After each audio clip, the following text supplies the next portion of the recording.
반갑습니다. 네. 법성계 오늘이 5번째 시간이죠. 오늘은 무명무상재릴체 할 차례입니다. 책 펴시고 400페이지인가 그렇죠.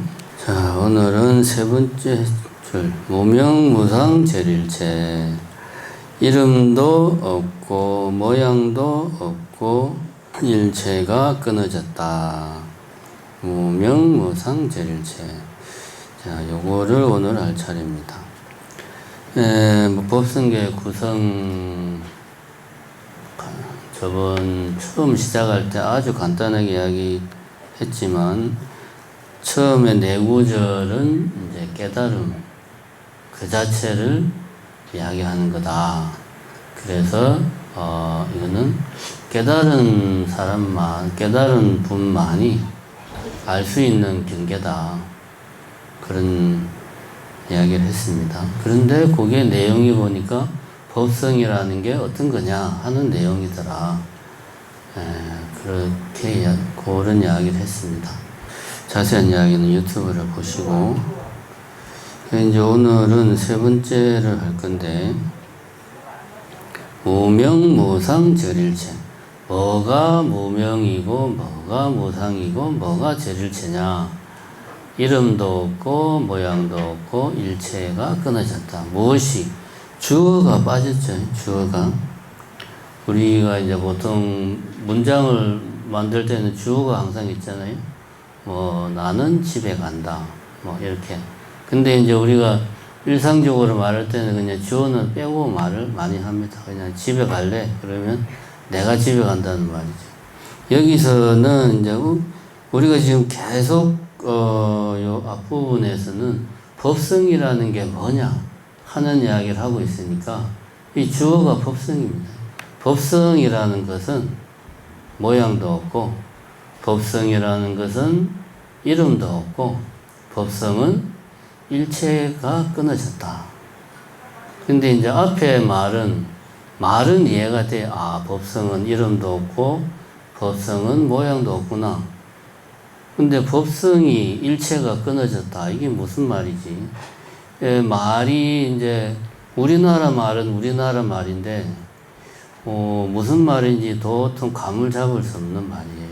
그럼 우리가 이제 이럴 때는 끊어졌다라는 말의 용례를 우리가 한번 살펴보면, 보통 우리가 이 끊어졌다는 말은 이럴 때 쓰죠. 뭐 홍수가 나서 다리가 끊어졌다 할 때 이제 끊어졌다라는 말을 쓰죠.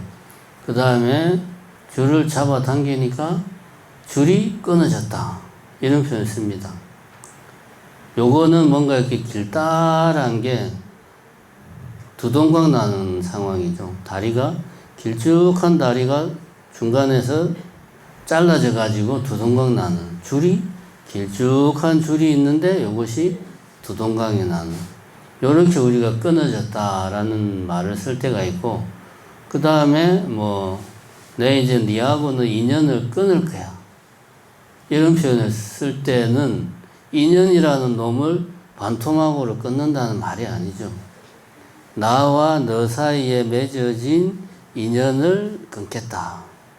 나와 너 사이를 완전히 분리시키겠다. 이제는 더 이상 나와 너 사이에는 연결하는 게 없어. 완전히 끊어버릴 거야. 이런 말이죠. 담배를 끊었다. 그러면 이제 나에게서 담배를 완전히 털어내는 거죠. 그래서 내한테 이 담배는 없어, 이제. 내 몸에는 담배가 없어. 이 담배를 끊었다. 이런 표현을 우리가, 또 이제 끊었다는 표현을 이럴 때도 씁니다. 그럼 여기서 끊었다는 말은 게 앞에 이제 주어가 법성이라고 그랬으니까 법의 본질, 법의 특성이 일체를 끊었다. 이게 법의 본질, 법의 특성, 법의 본성에서 일체가 떨어져 나온 거죠. 쉽게 말하면 관계가 없어. 두 개가. 그런 말이죠. 일체가 끊어졌다라는 말은. 일체는 우리가 저번에 했지만 제법이 일체라고 그랬습니다. 보는 놈과 보이는 대상, 듣는 놈과 들리는 대상. 다음에 냄새 맡는 놈과 냄새 맡는 대상. 맛보는 놈과 맛보는 대상. 접촉하는 놈과 접촉하는 대상. 생각하는 놈과 생각하는 그 생각의 대상. 이걸 합쳐서 일체라고 그런다. 일체는 제법이란 말이에요. 그러니까 법의 본질에서 제법이 끊어졌다. 관계가 없다. 그런 말이죠. 그리고 제가 법이라고 하는 것은 계속 이야기했지만 굳이 쉽게 말하자면 단어다. 시계, 내 앞에 있는 이 뭔가가 아니고 시계라는 단어. 시계하면 내가 머릿속에 떠올리는 어떤 이미지. 그게 이제 좀 어려운 말을 쓰면 개념이 되겠죠. 개념이라는 표현을 쓰면 좀 의미가 좀 들어가 있는 거죠. 그런 게 법이다. 그럼 법의 특성, 법의 본성은 이러한 제법이 제법, 우리 겉으로 드러나는 모양과는 관련이 없어. 절일체, 관계가 끊어져 있는 거야. 그런 말이죠. 일단은 말은 그런 말입니다. 근데 이게 무슨 말인지 이해가 안 되죠. 정상적인 사람이라면 이해가 안 됩니다. 요거를 우리가 이해를 하려면 잠깐 법성계 구성을 이제 이야기를 안 할 수가 없어요. 제가 이제 이야기했지만 앞에 정지, 소지, 비여경까지는 깨달음 그 자체를 이야기하는 거다. 이야기했죠. 그 다음에 이제 진성신심 극미묘부터 해가지고 쭉 저 뒤에 능인해인 삼매중 그 앞에까지 시불보현대인경까지는 403페이지 두 번째 줄이죠. 거기까지는 이제 연기의 원리, 연기를 어떻게 하는 거냐. 부처님 가르침의 핵심이 연기잖아요. 연기가 어떻게 되는 거냐라는 거를 쭉 이야기하고 있습니다. 그럼 그 다음에 이제 능인해인 삼매경부터는 나를 위해서 수행하는 게 아니고 수행을 좀 이타적인 수행을 하면 좋다 하는 이야기가 나오고, 그 다음에는 수행을 하면 이러이러한 이익이 있고 좋은 점들이 있다. 이제 마지막에는 그런 이야기가 나옵니다. 핵심은 법성계는 법성에 대해서 이야기하고 있는데 그곳의 내용을 보니까 연기가 주된 내용이 되네요. 연기가 주된 내용이다. 요거 먼저 여러분들이 머릿속에 잘 입력을 해야 됩니다. 그 다음에 그러면은 무명무상절일체, 지금까지 우리는 계속 법성에 대해서 이야기하고 있는데 요 앞에 네 줄은 깨달음 그 자체라고 이야기를 했단 말입니다. 근데 깨달음 그 자체의 내용이 보니까 원흉하고 무이상이고 부동이고 본래 적한 거고 무명이고 무상이더라. 이게 이제 법의 본성, 법의 특성, 법성의 내용이란 말이에요. 그 내용이 한마디로 줄이면 뭐냐? 법성은 공하다라는 말이에요. 법성은 공하다. 원흉하다, 무이상이다, 부동하다, 본래적이다, 무명이다, 무상이다. 이런 것들은 다 공하다는 걸 말하고 있는 거예요. 공하다. 그럼 공하다는 게 어떤 거냐라는 설명이 그 뒤에 연기에 대한 설명이다. 그럼 공하다는 건 다시 말하면 연기하는 것이 공한 것이다. 그런 이야기로 우리가 추론을 할 수가 있죠. 추측을 할 수가 있죠. 이렇게 이제 이야기를 하면 일체가 끊어졌다. 일체를 여의었다라는 말은 뭐냐? 공의 내용은 말 그대로 우리가 눈으로 보고 듣고 만지는 이 모든 것들은 연기하는 것이야 라는 이야기를 하는데, 그 본질은 우리가 겉으로 보이는 이러한 것들하고는 다르고 그거는 완전히 원흉한 거고 무이상이고 이런 것들이야. 본질은 눈으로 보이는 거하고는 달라. 일체는 우리가 눈으로 보이는 거고, 법성은 그 눈으로 보이는 것의 이면의 본질이고, 이게 다르다 이거야. 그래서 절 두 개가 달라요. 끊어졌어요. 그럼 여기까지는 그런가 보다. 공은 원흉하고 무이상이고 부동이고 본래적 한 거니까 우리가 눈으로 보는 것들은 끊임없이 변하고 고통스럽고, 우리가 눈으로 보는 것들은 그런 것들이니까 다르구나. 이해가 되는데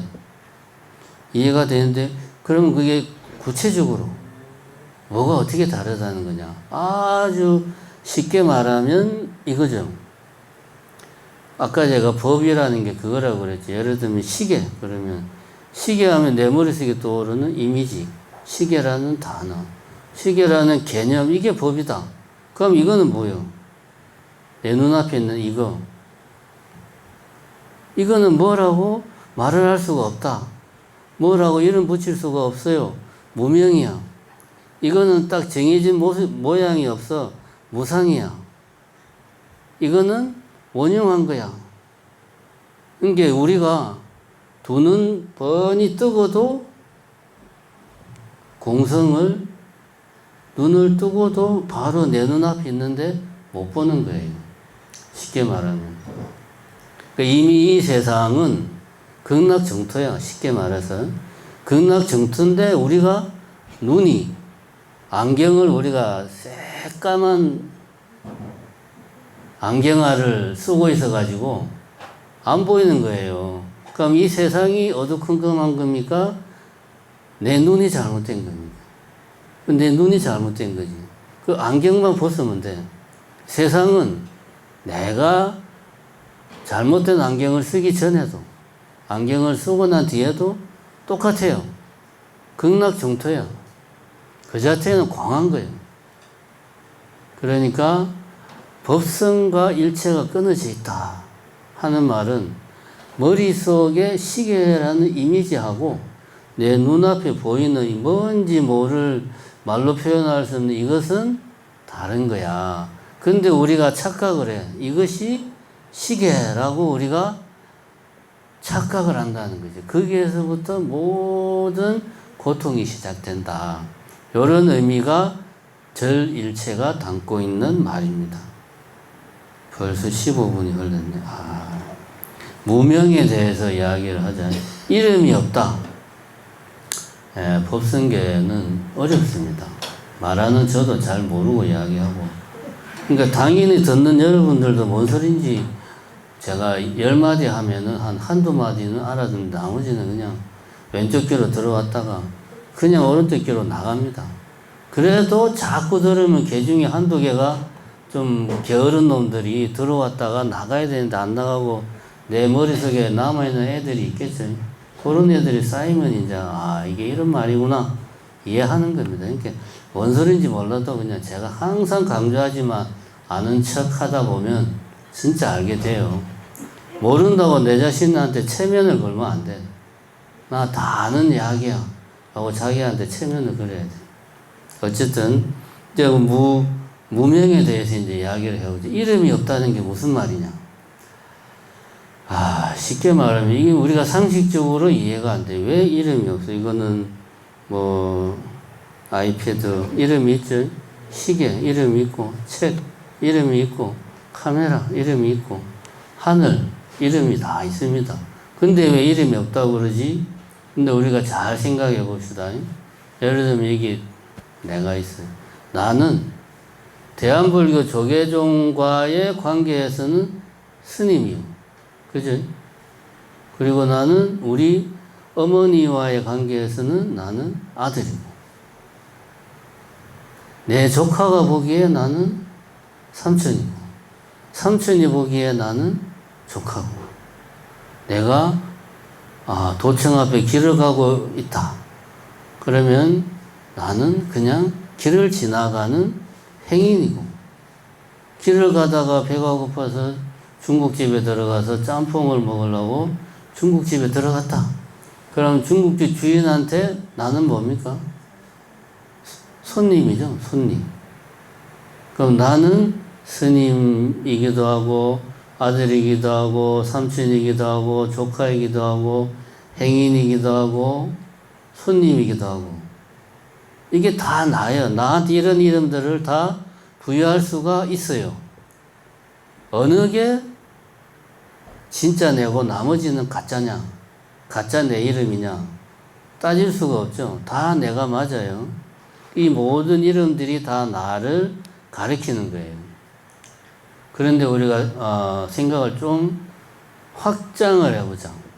내가 산길을 가고 있는데 3일을 굶은 호랑이가 내 앞에 탁 나타났어요.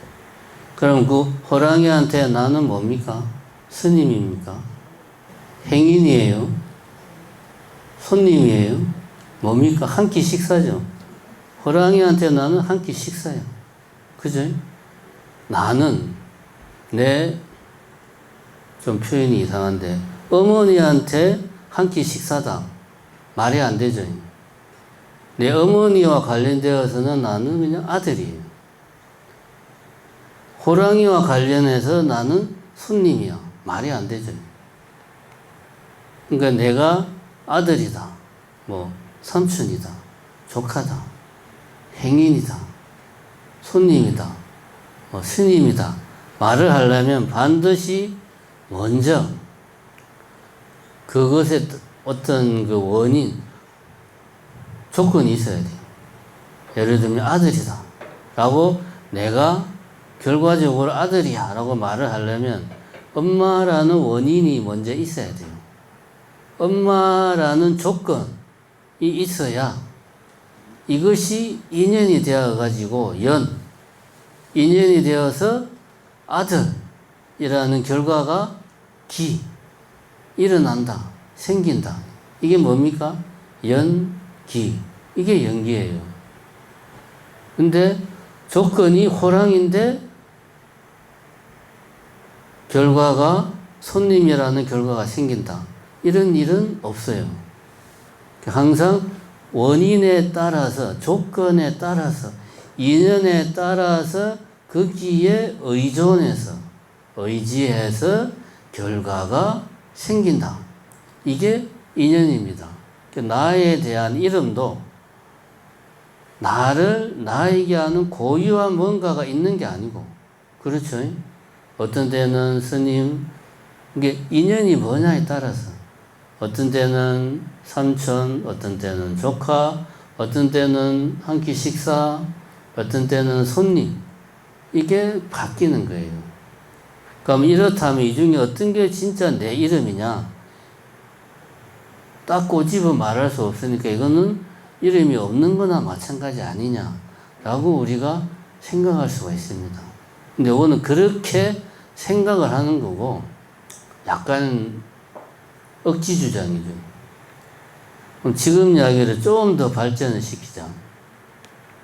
이번에 그러면 다른 예를 들어봅시다. 쉽게 이해하기 위해서. 여기에 나무 토막이 하나 있어요. 나무 토막이 있는데 이 나무 토막을 활활 타는 불 속에 집어넣으면 우리는 그거를 뭐라고 부릅니까? 그런 경우에는 이제 불쏘시개, 장작 그렇게 말을 하죠. 이 나무 토막이 하나 있는데 요거를 가지고 내가 갑자기 도둑놈이 들어와가지고 내가 나무 토막을 들고 막 도둑놈을 펴가지고 도둑놈이 상처를 입었어. 머리가 깨져서 피가 철철 났어. 그러면 이 나무 토막은 도둑과 싸웠다라는 그 어떤 그 상황, 조건에 인연이 되어서 얘는 그것이 이제 결과가 되어가지고 그러한 결과가 나왔다. 그러면은 이럴 때는 우리는 이 나무 토막을 그냥 나무 토막이라 안 하고 예를 들면 몽둥이라고 이야기를 하는 거지.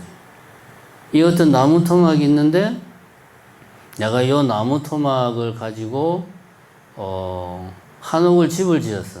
그 중에 나무 토막 하나를 썼어. 그 기와 밑에 우리가 말하는 석가래로 나무 토막을 썼어. 그럼 그때는 이 나무 토막은 그냥 나무 토막이 아니고 석가래가 되는 거죠. 이름이 다 다르지. 처음에는 그냥 편의상 나무토막이라고 한 거고 이름이 없어. 없는데 이것이 어떤 결과 집을 지었다. 불이 계속 타오른다. 도둑놈이 머리가 깨졌다. 이런 결과가 발생해야 비로소 이 나무토막이 불이 계속 타오른다. 캠프파이어를 오늘 저녁에 잘 했다라는 결과가 생겼다. 그럼 이 결과가 생겼을 때 이 나무토막은 장작이라는 원인이 되는 거지. 원인의 이름이 그때 부여되는 겁니다. 처음부터 이름이 있는 게 아니고 그때 이름이 부여되는 거예요. 도둑놈 머리에 피가 철철 났어. 그러한 결과가 생겼어. 어떤 나무와 도둑과의 어떤 인연에 따라서 결과적으로 도둑놈 머리에 피가 철철 났어. 그럼 그때 우리는 비로소 이거를 나무토막이라고 안 하고 몽둥이. 그래서 조서를 쓸 때 흉기를 휘둘러서 침입자의 전치사주에 상해를 입혔다. 뭐 진술조서에 이제 그렇게 쓰죠. 흉기가 되는 거예요. 몽둥이. 이게 무슨 말이냐. 원래는 이름이 없어요. 없는데 이것이 연기해서 어떤 결과가 생겨났을 때 비로소 거기에 합당한 이름이 주어지는 겁니다.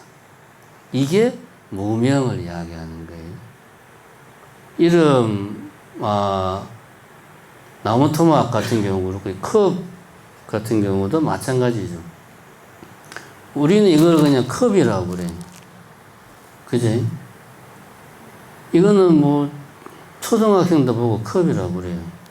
왜 그러냐 하면 예를 들면 뭐 아까 방금 전에 이야기했듯이 뭐 장작이다, 뭐 몽둥이다, 어떤 결과가 생겨났을 때 비로소 이름이 부여된다 그랬는데 우리는 이것을 컵으로 쓰는 그 물을 마신다 라는 결과를 무수히 많이 반복을 해가지고 이미 우리 속에는 이것은 컵이다라는 이름, 개념이 입력이 되어 있는 거예요. 이미. 다른 게 별로 없어요.